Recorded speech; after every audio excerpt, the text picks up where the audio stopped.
Innal hamdalillah nahmaduhu wa nasta'inu wa nastaghfiruh wa na'udzu billahi min shururi anfusina wa min sayyiati a'malina may yahdihillahu fala mudhillalah wa may yudhlil fala hadiyalah. Asyhadu an la ilaha illallah wa asyhadu anna Muhammadan abduhu wa rasuluh. Allahumma shalli ala sayyidina Muhammad wa ala ali sayyidina Muhammad. Pertama-tama dan yang paling utama, marilah kita panjatkan puja dan puji syukur kehadirat Allah Subhanahu wa taala yang telah banyak sekali melimpahkan kita nikmat dan rahmatnya sehingga kita masih diberikan kesempatan untuk menjalankan puasa Ramadan di tahun ini dalam keadaan sehat walafiat. Salawat serta salam semoga selalu tercurah kepada Rasulullah Muhammad sallallahu alaihi wasallam, dan semoga kita semua termasuk umat beliau yang mendapatkan syafaatnya di hari akhir kelak nanti. Pada kesempatan kali ini saya akan memberikan kultum singkat yang berjudul Pemuda yang hatinya terpaut dengan masjid. Di antara salah satu dari 7 golongan yang akan mendapatkan naungan pada hari kiamat kelak nanti adalah pemuda yang hatinya selalu terpaut dengan masjid. Terpaut dalam hal ini adalah adanya rasa resah dan tidak nyaman ketika seseorang jauh dari masjid dan senantiasa rindu untuk kembali ke masjid. Jika ada perasaan seperti itu dalam diri kita, kemungkinan kita termasuk dalam golongan sebagaimana sabda Rasulullah SAW, yang artinya 7 golongan yang akan dinaungi oleh Allah pada hari di mana tidak ada naungan kecuali naungannya. Yang pertama, pemimpin yang adil. Yang kedua, pemuda yang tumbuh untuk beribadah kepada Allah. Yang ketiga, pemuda yang hatinya selalu terpaut dengan masjid. Yang keempat, 2 orang yang saling mencintai karena Allah. Keduanya bertemu dan berpisah hanya karena Allah. Yang kelima, seorang laki-laki yang diajak berzina oleh seorang wanita, kemudian ia berkata, sesungguhnya aku takut kepada Allah. Yang keenam, seseorang yang bersedekah, kemudian ia menyembunyikannya, sehingga tangan kirinya tidak mengetahui apa yang diinfakkan oleh tangan kanannya. Dan yang terakhir, seseorang yang senantiasa berzikir kepada Allah dalam keadaan sepi lalu ia meneteskan air matanya.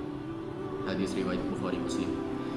Dari hadis tersebut dapat kita ketahui bersama bagaimana Allah Subhanahu wa taala memperhatikan secara khusus terhadap para pemuda yang mau memakmurkan masjid, sekaligus menjelaskan keutamaan besar yang akan diperoleh oleh seorang pemuda yang mau mendedikasikan waktu dan juga pikirannya untuk memakmurkan masjid. Selain hadis tadi, Rasulullah Shallallahu alaihi wasallam juga bersabda, "Innallaha azza wa jalla la ya'jabu binasyabi laisat lahu sabwa." Yang artinya, sesungguhnya Allah Azza wa Jalla benar-benar kagum terhadap pemuda yang tidak memiliki sebuah. Dari hadis tersebut juga dapat kita pahami bagaimana Allah sangat kagum terhadap pemuda yang mampu mengalahkan hawa nafsunya dan melakukan kebaikan, salah satunya dengan memakmurkan masjid.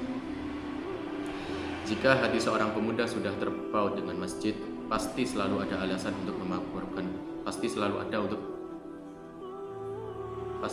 ada alasan untuk mengunjungi masjid, baik itu untuk sholat, mengaji, belajar kelompok, ataupun hanya sekedar istirahat. Dalam lubuk hatinya sudah terpatri bahwa masjid merupakan tempat yang aman, nyaman, dan juga menyenangkan. Maka dari itu, marilah kita mencintai masjid layaknya rumah kita sendiri. Karena sebagai seorang muslim, kita sudah semestinya memiliki perhatian dan kecintaan terhadap masjid.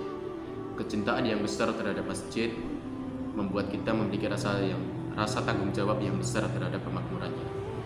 Kita pasti miris ketika mengetahui masjid yang jumlahnya banyak namun minim jemaahnya, dan merasa sedih ketika sebuah masjid tidak ada seorang pemuda namun hanya diisi oleh orang-orang dewasa dan orang-orang lansia. Itulah mengapa di hari akhir kelak nanti Allah Subhanahu wa taala akan memberikan apresiasi sebesar-besarnya kepada pemuda yang tekun beribadah. Mengapa demikian?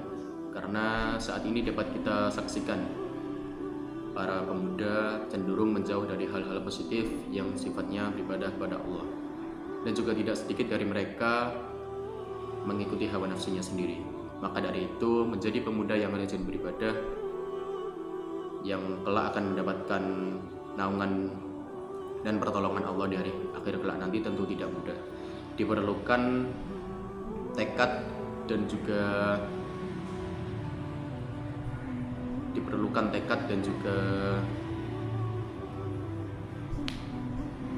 kesungguhan yang kokoh untuk beribadah kepada Allah. jika seseorang dalam beribadah kepada Allah merasa sebagai kebutuhan, maka kebutuhan di dunia pasti akan dicukupkan oleh Allah Subhanahu wa taala. Seorang pemuda yang hidupnya tumbuh untuk beribadah kepada Allah juga harus memiliki kewajiban untuk menjadi pemuda yang berakhlak mulia. Jika ada pemuda yang ahli ibadah yang kesehariannya bagus, Allah akan memberikan apresiasi sebesar-besarnya. Suatu saat ketika ia meninggal, kelak pada saat orang sedunia dikumpulkan menjadi satu generasi dari Nabi Adam hingga orang terakhir menjelang kiamat, semua orang berkumpul dalam keresahan dan kebingungan dan akan merasakan panas yang sangat terik. Dan juga pada hari itu tidak ada naungan sama sekali kecuali seorang pemuda yang rajin beribadah kepada Allah Subhanahu wa taala. Pemuda tersebut adalah pemuda yang rajin beribadah, hatinya selalu terpaut dengan masjid, dan sudah tentu perilakunya baik terhadap sesama. Nah, mudah-mudahan Allah Subhanahu wa taala senantiasa membimbing kita termasuk ke dalam 7 golongan tadi, yang kelak kita akan mendapatkan naungan dan pertolongan Allah di akhir kelak nanti. Semoga Allah menjauhkan lingkungan remaja kita. Semoga Allah menjauhkan kita dari remaja-remaja yang suka mabuk-mabukan, berjudi, mencuri, berpacaran, dan lain sebagainya. Dan semoga Allah Subhanahu wa taala menjauhkan mental remaja kita yang lemah dan tidak bermoral, serta mudah-mudahan berubah menjadi remaja-remaja yang dekat dengan Allah, dekat dengan masjid, dan senantiasa takwa kepada Allah Subhanahu wa taala. Mungkin cukup sekian kultum singkat dari saya. Jika ada tutur kata yang kurang berkenan, saya mohon maaf sebesar-besarnya. Wabillahi taufiq wal hidayah. Wassalamualaikum warahmatullahi wabarakatuh.